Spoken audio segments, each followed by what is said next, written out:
Okay, I don't know what Facebook just did, but we were doing our live and it just kicked me right out. I got out of Facebook, I got out of everything, and I turned off the phone and then turned it back on. And it seemed like the camera was still going, so God knows what you guys are going to see. I have no idea, but we're going to start this again. I'm going to wait just a few minutes because I know people were interested in this, and so we're going to start a little bit again so we've got the whole thing so that people can move forward. So sorry, I don't know what happened. Like I said, Facebook just kicked me off, and so here we are. We'll see what happened. The phone did want an update today, so I did update it, but I was connected and all that. So I don't know what happened, but thanks for coming back. So we're going to start again. So we've got the video in its entirety. So, if you can't stay the whole 30 minutes, then I totally understand that. So I apologize. Like I said, I don't know what happened. Facebook just kicked me out. Okay. So we're going to start this again, attention deficit disorder. I am your host, Dr. Polly Heil-Mealey with Abundant Health and Wellness Clinic located at Main and Avenue C in downtown Humble. Now, one of the statistics that we want to start out with is that attention deficit disorder has been the diagnosis for 15% of high school age children here in the United States. Now, that would mean that 3.5 million of our children, our teenagers, are diagnosed. Now, in 1990, it was only 600,000. So that is a huge, huge increase in diagnosis. So this is part of the explanation from that. The rise of ADD, ADHD diagnosis and prescription stimulants over the years coincided with a remarkably successful 2-decade campaign by the pharmaceutical companies to publicize the syndrome and promote the pills to the doctors, the educators, and the patients. With the children's market booming, the industry is now employing similar marketing techniques as it focuses on adult ADD, ADHD, which could make the pharmaceutical companies even more profitable, okay? Historically, ADD, ADHD used to only affect only 5% of the population. Now they're saying it's 15% of the population, okay? So I do think there is such a thing as attention deficit disorder, but I think it is an environmental issue. I think it is because we are feeding our children foods that are not foods. I think that it is because our children may have parasites. I think it is because our children are not absorbing all of their nutrients. And I also think that when you are allowing your children to be on electronic devices for multiple hours in a week, that changes the way the brain functions. In fact, the research has shown that. So there was something going around on social media a few months back about Steve Jobs would not let his children watch social media. And so he would not let them have devices and that kind of thing. And there were some good reasons why. There are some psychologists that say that being connected to these little electronic devices is very, very addictive, and I do believe that it is. I know that I turn mine off from time to time just to get a break because we have so much information coming at us, and we've got obviously clients can interact with us with Facebook and Instagram and all these other devices, which is good. I love the conductivity, but it's not good for anybody to sit on their phone 24/7, and that's what we're finding. There's even a new ailment called texting neck, which I don't really know that I believe that, because when you're reading a book, you're doing the same thing with your neck. So I don't know that I believe that, but that leads me into a reason why the brain is not mapping properly. When, back in the old days, children were told to go home in the summer and they were told to keep up their reading skills and to read 2 books every week.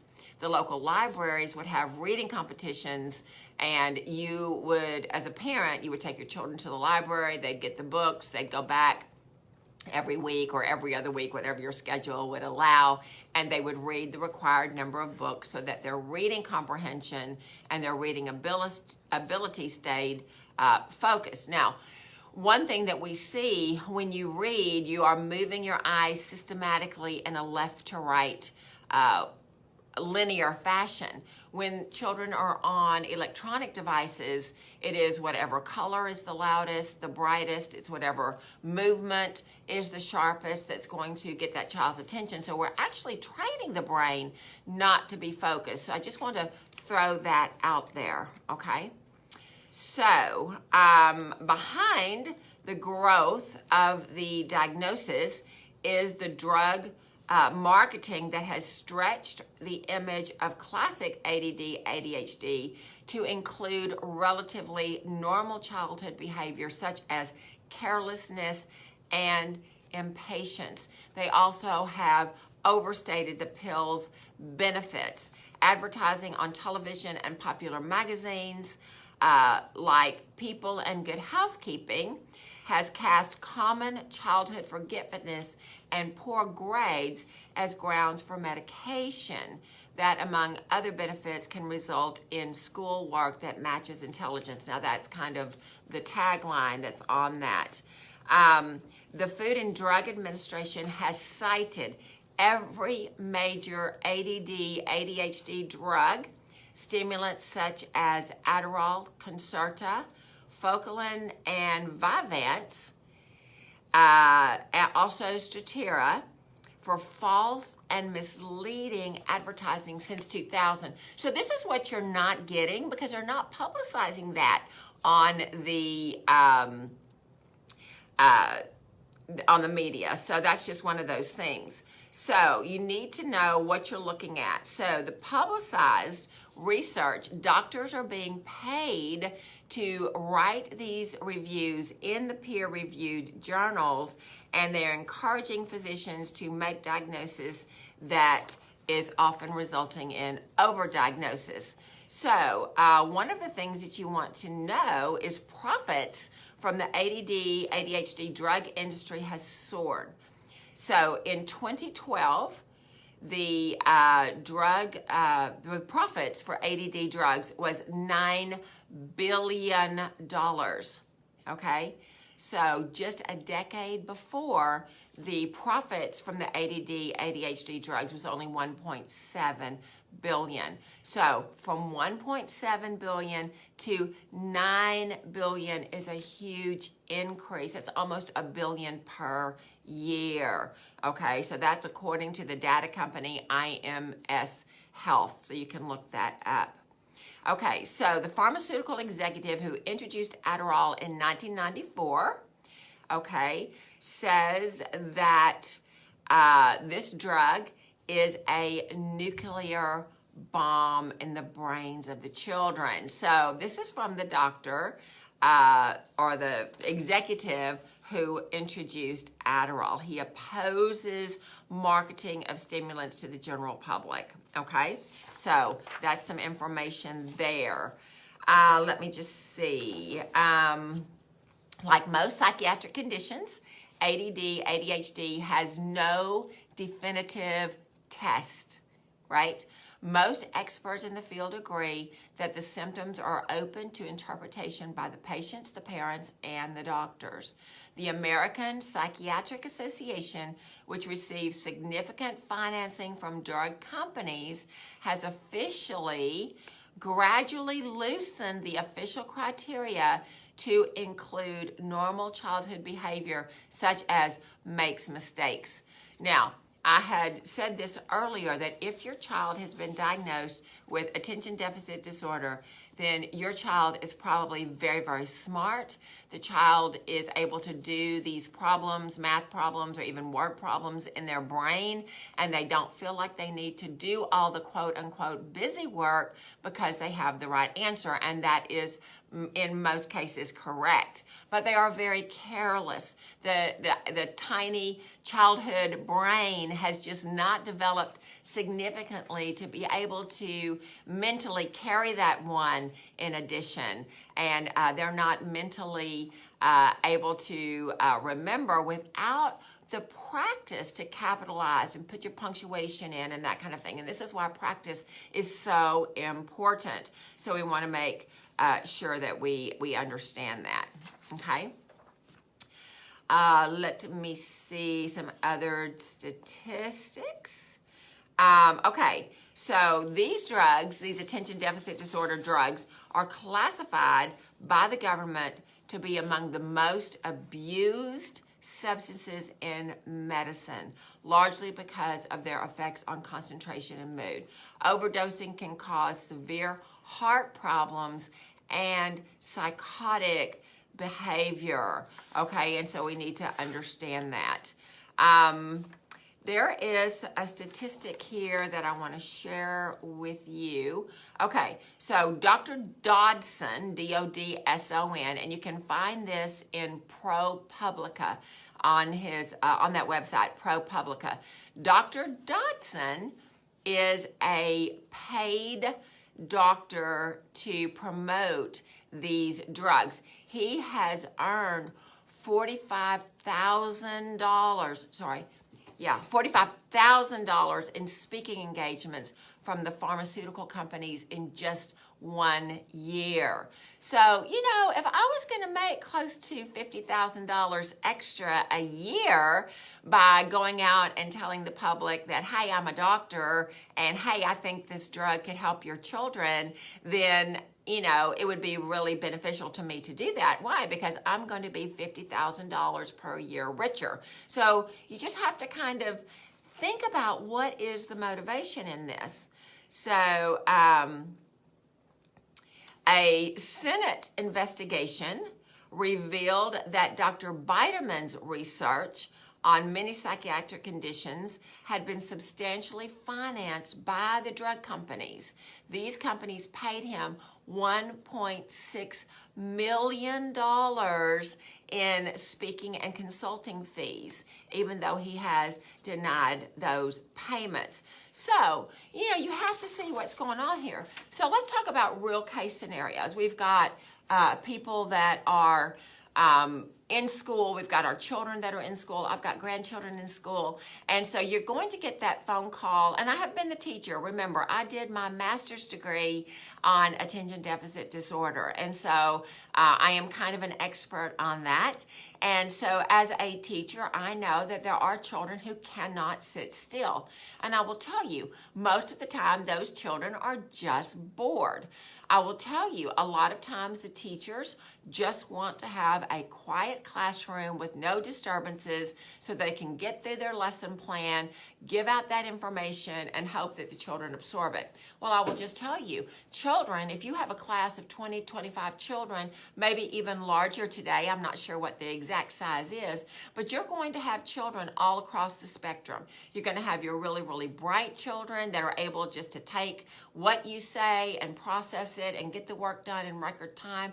Then you're going to have those slow children that need a little bit more of a hands-on effect. And then you've got the hyperactive kids that are just too bored for words, and they're going to be commanding a lot of your attention because their brain is just firing so many synapses at the one time. And so for the teacher, it can be very hectic. She cannot be wanting to be messing with the children. And so she's just going to be real happy if everybody is just a model child, sits at their desk, feet on the floor, doesn't make any noise, and gets through the work without too many questions. Now, I'm just going to tell you, inquiring minds want to know. And so if you've got these young, bright children and you are not engaging them because you have too many kids in the classroom, or you're out of your depth, or you're a brand new teacher, or whatever the deal is, if you're not engaging them, you're going to have some problems. And so it is up to the teacher and the parent to look at this particular child and see what is going on. Now, there could be some very significant reasons for a child to be hyperactive. They could be full of parasites. Now, remember, we talked about parasites last week, and we found out that 90% of the people, the population in the United States is full of parasites. So if your child is, agitated and fidgety, it could be because they're full of little creepy crawlers and they can't sit still because their insides are just full of parasites. So what do? You get a formula like this. This has all three of those herbs we talked about last week. That is the black walnut hulls, cloves, and wormwood or artemisia. So this could be one reason why your child can't sit still. Another reason why your child can't sit still is because they're not digesting their food. Now, I love this. This is a chewable berry flavor. It's enzymes, and it is basically for kids. It's made for kids. For their particular immune system. You do 2 tablets at a meal, and it will help them absorb the nutrients that are needed. Now remember, our environment is very, very toxic, okay? It's very toxic. We've got colorings in our food. We've got additives in our food. If your kids are like so many children I see here in the clinic, they only eat macaroni and cheese and pizza and chicken nuggets. If that's their diet, they've got a lot of heavy metal in there. Why? Because glyphosate is in there. And so if you have children that are immunized, there's so much thimerosal and different formaldehydes and different things that are neurotoxins in those vaccines that their little brains are just on fire.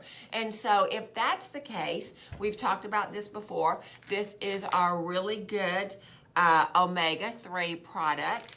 And we had a Facebook Live, well, maybe not a Facebook Live, maybe a Tuesday testimonial on this.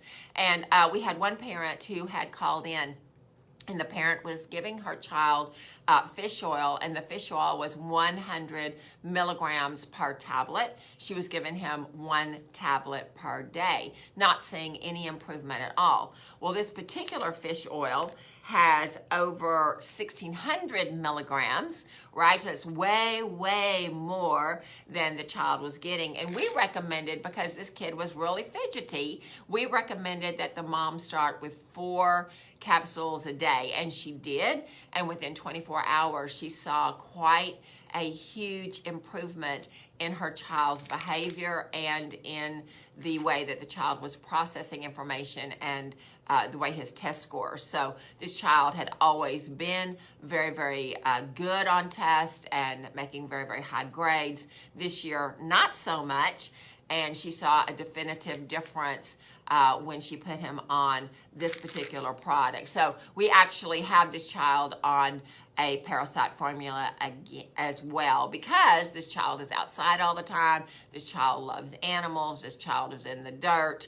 And so you're going to get critters. But you know what? I would much rather this child be out there in the dirt, because that dirt is going to stimulate his immune system. He's going to be a happier child as he gets older, because he is being out in nature and getting what he needs. And so these are quite a few of the different options that parents can do.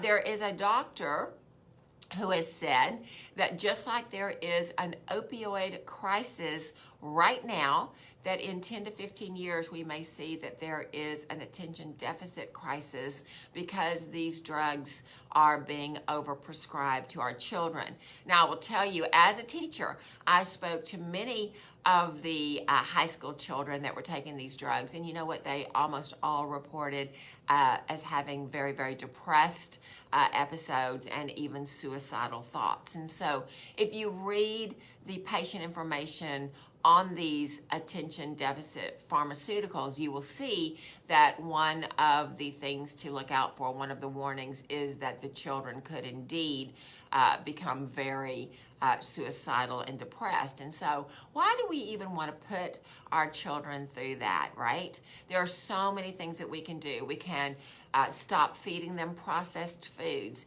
Yes, I know there are a lot of soccer moms out there, whether it's soccer or baseball or cheerleading or dance or whatever, and sometimes it's just real easy to drive through and grab something because nobody has time to go home and cook a meal. I sympathize with you. I understand that.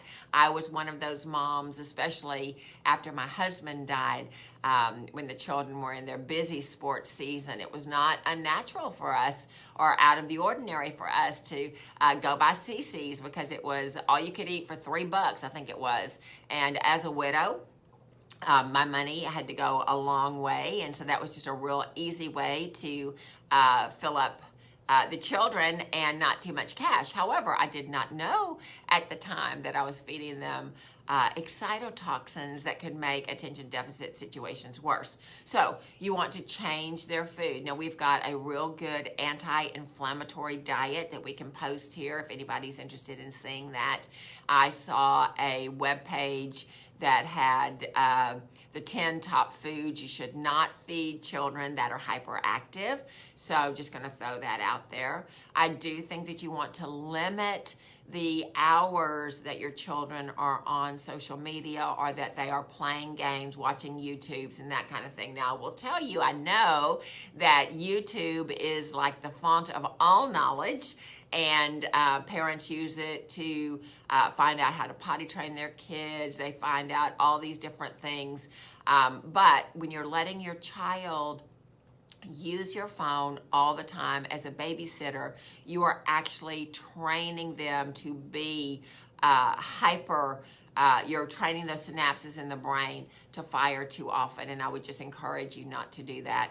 I would encourage you to use the devices on a very, very limited basis, certainly not every day, and certainly not more than an hour a week. Now, I know some people are going to go, oh my goodness. I mean, I have friends, and I know that when they're in a meeting or whatever, they just give the kids the phone or the iPad, and it keeps them busy for an hour or so. I don't know how often this happens, but we see children here in the clinic on their devices. We see when I go out to restaurants, we were at breakfast the other day, and I saw a family of 3, and each one of them had their own personal, each one of them had his own cell phone, and they were just not even interacting as a family, you know? So that's just one of those things. So we want to train up the brain, certainly in elementary age children. You want to have them on a reading program because a reading program will train the brain to operate in a linear fashion. The agitation, there are some techniques that you can do. Fidgeting is a real thing. If the brain is firing too quickly, if the brain is doing what it's doing, you can actually take a hacky sack. I don't know if they still call them that, but Google hacky sack if you don't know what I'm talking about. They're these little balls that are squishy. You can give that to a child, and the child can be squeezing it and moving it so that it's not fidgeting, making noise on the desk, clicking the pins. I remember being in the classroom, and I would have kids that would take that pen and they would click that pen on their desk or in their hand, and it would just literally drive me, up the wall. And so what I would say, because I know that there are some kids who are kinetic learners, that means they have to move in order to learn. I told them to take their fingers and to tap their thigh. Now, unless they were beating themselves to death, I never saw it and I never heard it, but they were able to channel that energy into something that was very, very positive. Children that are very hyperactive, you can sit them away from the fluorescent lighting. Fluorescent lighting has an effect on the attention deficit, the hyperactivity part, and so you don't want to sit the child under the fluorescent light. You want to move them. The teacher can also take that hyperactive child and make that child her helper so that he's up and down and moving around, passing out things, passing out manipulatives, taking things to the office, whatever, to get rid of that energy. I know nowadays recess is not what it used to be, but moms, if you have a hyperactive child, you want to run that child in the afternoon. You want to really get that child moving so that that child expends that physical energy so they're not as fidgety in the classroom. So there are quite a few things that we can do as parents, as grandparents. One of the worst things that you can do is you can feed them fast food and you let them sit glued to their devices all day. So these are some things that hopefully are helpful to you. If you have vaccinated your children, and of course, that is certainly the parent's prerogative to do that. But if you have vaccinated your children could have a heavy metal load in the brain, which would cause some attention deficit symptoms. So you can always go to a health food store, you can find a practitioner like myself, and you can get some products to help detoxify that brain. And you will see that as that brain is detoxified, that brain becomes just a little bit less agitated and it becomes a whole lot more focused. So there are some real things that can contribute to attention deficit disorder. I think for most children, drugs are not the answer. Okay, I'm just going to tell you that. I have taught in school. I have seen children on the medication. I've seen them when that medication has, they've run out. They haven't been able to get to the pharmacy. The pharmacy is not able to fill the prescription, whatever. And the child just comes to life. The child has that personality. And I would much rather deal with the personality. And I would much rather say, okay, now we need to be quiet. Okay, we need to get focused. Okay, yes, we've heard that, but now we need to go back here. I'd much rather do that than see your child have these psychotic drugs. And so talk to your teacher, have a real good open communication. If you have a child that's been labeled, try and do some of these home remedies. Get the brain to quieten down with some really good fish oils, gets rid of the parasites and help the children with their digestion. Okay, you can do those kind of things, and also make sure that the child has an outlet for that energy. You know, by the time you're 60 or 70, you wish you had all that energy that you got in trouble for when you were a kiddo. And so we need to work with that. We've had great success. We've had teachers that are very pleased with the protocols that we have put our attention deficit children on. We even have autistic children that we've been able to give some medications to, some holistic medications. And the teachers are very impressed with how even autistic children are behaving when you start removing these toxins from the brain. You give the brain what it needs to calm down so that the brain can work the way God intended. So hopefully this has been informational. I'm sorry about the time lag and that kind of thing, but my time is almost up. I've got patients to see this afternoon and I've still got to grab some lunch. So I'm going to say goodbye. Take care. Have a great weekend. Enjoy the cold front that's coming through. We are now in October. Yippee! Summer is almost behind us. Keep all of those people that are suffering from the Hurricane Michael. Keep them in your prayers as they rebuild. Remember, it was only just a year ago that we had our own disaster with Hurricane Harvey. So remember to lift these people up in prayer and enjoy your weekend. And I will see you next week at noon on Friday. Take care. Bye-bye.